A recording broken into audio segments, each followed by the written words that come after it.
వేదికలు అలంకరించిన వివిధ పార్టీల నాయకులు షర్మిల గారు, శ్రీనివాసరావు గారు, చలసాని శ్రీనివాస్ గారు, గపూర్ గారు, అదేవిధంగా తులసిరెడ్డి గారు, లక్ష్మీనారాయణ గారు, పెద్దలు విజయరావు గారు, ఇంకా వర్మ గారు, వైజీరావు గారు, చాలా మంది పెద్దలు ఉన్నారు. అందరు రైతు నాయకులు, ఇతర ప్రజా సంఘాల నాయకులు, మీడియా మిత్రులు అందరికీ ముందుగా నమస్కారాలు. పెద్ద ఆయన చొరవ తీసుకొని ఒక డ్రాఫ్ట్ తయారు చేసి, ఈ డ్రాఫ్ట్ మీద ఇండియా కూటమిలో ఉన్న పార్టీలే కాదు, అనేక ఇతర పార్టీలు, ప్రజా సంఘాలు ఎవరైతే పోరాటాల్లో గత 5 ఏళ్లుగా ఏమో 10 ఏళ్లుగా ఈ పోరాటాల్లో పాల్గొంటా ఉన్నారో వాళ్ళందరూ కూడా ఇన్వాల్వ్ చేయాలని ఒక సదుద్దేశంతో ఈ సమావేశాన్ని ఏర్పాటు చేశాడని నేను భావిస్తాను. ఎందుకంటే ఇవాళ దేశంలో ప్రమాదం పెరిగిపోతా ఉంది అనే విషయం అందరం కూడా అంగీకరిస్తా ఉన్నాం. దానికంటే మనం అనుకుంటున్న ప్రమాదం కంటే మరో పెద్ద ప్రమాదం ఏమంటే ఇవాళ పక్కాగా దేశంలో మైండ్ గేమ్ నడుపుతూ ఉన్నారు. ప్రైమ్ మినిస్టర్ ఎక్కడ పోయినా సరే 370, 400, 370, 400 దాన్ని పదే చెప్తా ఉన్నారు. ఎందుకంటే మాకు తిరుగులేదు, మేము అధికారంలోకి మళ్ళీ వస్తున్నాం కాబట్టి అందరు మాతో సహకరించండి, ఇష్టం లేని వాళ్ళు మీరు నోరు మూసుకొని ఉండండి, మమ్మల్ని ఎవరు వ్యతిరేకించడానికి లేదు. హలో, అందుకోసం అంటే వాళ్ళు స్పష్టంగా రాజకీయ పార్టీలను అదేవిధంగా మీడియాను కూడా టోటల్ గా వాళ్ళ కంట్రోల్లో పెట్టుకొని ఈరోజు మొత్తం దేశాన్ని తమ గుప్పెట్లో పెట్టుకోవడానికి ప్రయత్నం చేస్తూ ఉన్నారు. మరి ఇలాంటి తరుణంలో, ఎందుకంటే అందరికీ తెలుసు వాళ్ళు ఎక్కడ కూడా నరేంద్ర మోడీ గాని బీజేపీ నాయకులు గాని ఈ 10 ఏళ్లలో పలానా ఇష్యూ సాల్వ్ చేశాము లేదా పలానా మౌలిక ఒక్క దగ్గర కూడా వారు చెప్పలేకపోతా ఉన్నారు. రైతుల సమస్యలు గాని, ధరల సమస్య గాని, నిరుద్యోగ సమస్య గాని, బ్లాక్ మనీ ఏదైతే గురించి మాట్లాడారో బ్లాక్ మనీ గురించి గాని, ఈ అంశాలు ఏవి కూడా ప్రస్తావనకు రావడం. ఒక్క అంశాన్ని కూడా 2014 పార్లమెంట్ ఎన్నికలు ఆయన ఏదైతే చెప్పాడో ఆ చెప్పిన దాన్ని ఒక్కదాన్ని కూడా ఇప్పుడు మాట్లాడడం. కాబట్టి ఏమంటే మైండ్ గేమ్ ద్వారా మత రాజకీయాన్ని ప్రజల్లో చొప్పించడం ద్వారా వాళ్ళు మళ్లీ ఎన్నికల్లో గెలవాలని చూస్తూ ఉన్నారు. దానికంటే ప్రమాదం ఏమంటే ప్రాంతీయ పార్టీలు అంతా కూడా బెదిరిస్తూ ఉన్నారు.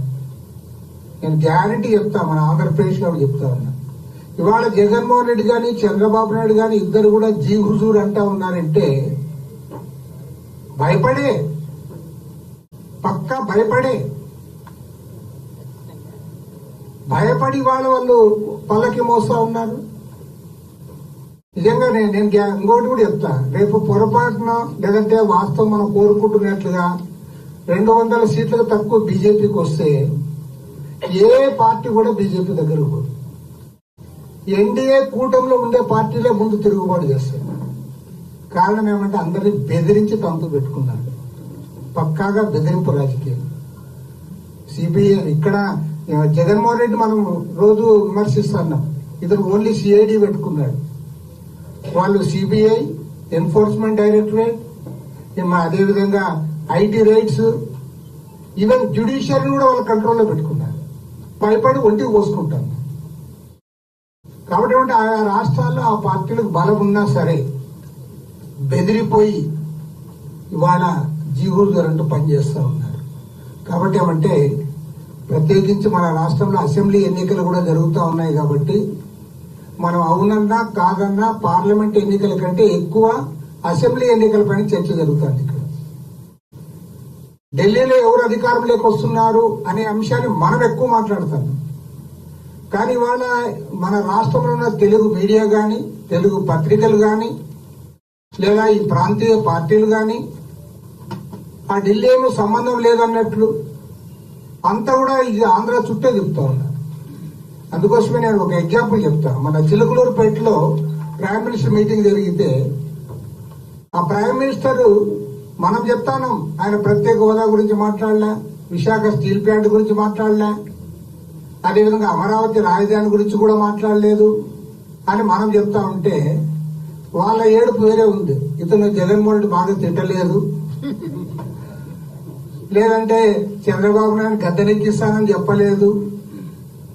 కాబట్టి వాళ్ళకి నేషనల్ ఇష్యూస్ ఇక్కడ ఇర్రెలవెంట్ అయిపోతాయి. ఓన్లీ వాళ్ళ ఆలోచన విధానం అంతా స్టేట్ ఇష్యూస్. ఈవెన్ మీడియాలో అయితే టీవీల్లో దానిపైన చర్చలే పెడతాన్నారు ఒకేసారి. నరేంద్ర మోడీ ఎందుకు తిడతాడండి?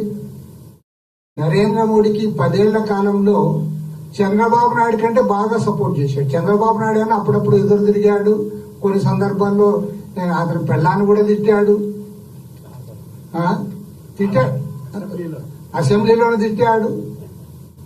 జగన్మోహన్ రెడ్డి బుద్ధిమంతుడు, 10 ఇయర్స్ పక్కాగా సపోర్ట్ చేశాడు, పక్కాగా ఎక్కడ కూడా ఇలాంటి. తర్వాత ఇప్పుడు కూడా చెప్తా నేను, జగన్మోహన్ రెడ్డి అన్న నరేంద్ర మోడీ నమ్ముతాడేమో కానీ చంద్రబాబు నాయుడు పొరపాటు కూడా నమ్మడు. రేపు కూడా ఇది తోకాడిస్తాడు. కాబట్టి ఏమంటే ఇప్పుడు మీ పరిస్థితి ఏంటి? మొత్తం తెలుగు మీడియా, తెలుగు పత్రికలు, ఈ ప్రాంతీయ పార్టీలు, మీరు నేషనల్ ఇష్యూస్ చూపరు. ఇవాళ మా మోడీకి వంత పడతా ఉంటే దాన్నే ప్రధానంగా చేస్తా ఉన్నారు. కాబట్టి ఏమంటే ఈ రాష్ట్రంలో ఎవరు అధికారంలో 25 సీట్లు ఆయన జోబులో ఉన్నాయి. ఆయన ఎందుకు మాట్లాడతాడు?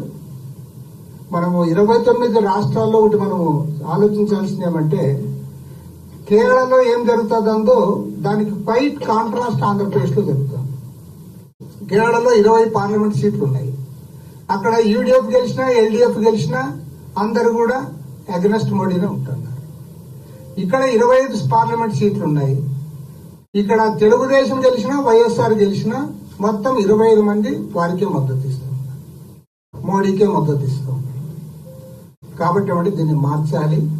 మరి మనం అందరం కూడా, ఎందుకంటే ఒక కృతనిశ్చయంతో ముందుకు సాగాలి. నేను అన్నిటికంటే ఇంకా గట్టిగా చెప్పాలనుకున్నది ఏమంటే, 6 పార్లమెంట్ సీట్లు పోటీ చేస్తానన్నట బీజేపీ వాళ్ళు. 6 పార్లమెంటు, 10 అసెంబ్లీ. కానీ నేను కూడా జిల్లాలలో తెలుసుకుంటాను, అసలు వీళ్ళకి ఎక్కడ పార్లమెంట్ సీట్ ఇస్తామంటున్నారో ఆ సెగ్మెంట్ లో ఉండే తెలుగుదేశం ఎమ్మెల్యే అభ్యర్థులందరూ కూడా ఇవ్వద్దని సార్ అంటున్నారు. హిందూపురం ఇస్తామంటే బాలకృష్ణ వద్దంటున్నారు. రాజంపేట ఇస్తామంటే ఇక్కడంతా ముస్లింస్ ఎక్కున్నారు, వద్దని వాళ్ళు చెప్తున్నారు. ప్రతి దగ్గర కూడా వ్యతిరేకిస్తున్నారు. భయంతో పెట్టుకుంటున్నారు. భయంతో మనం ఇండియా కూటమి తరఫున, అదేవిధంగా మన ప్రజా సంఘాలు, మనం అందరం కూడా కనీసం ఈ 6 సీట్లు ఎక్కడైతే బీజేపీ పోటీ చేస్తుందో దానిపైన పూర్తి స్థాయిలో కాన్సన్ట్రేట్ చేయాలి. వాళ్ళు ఓడించడానికి సర్వశక్తులు ఒడ్డాలి.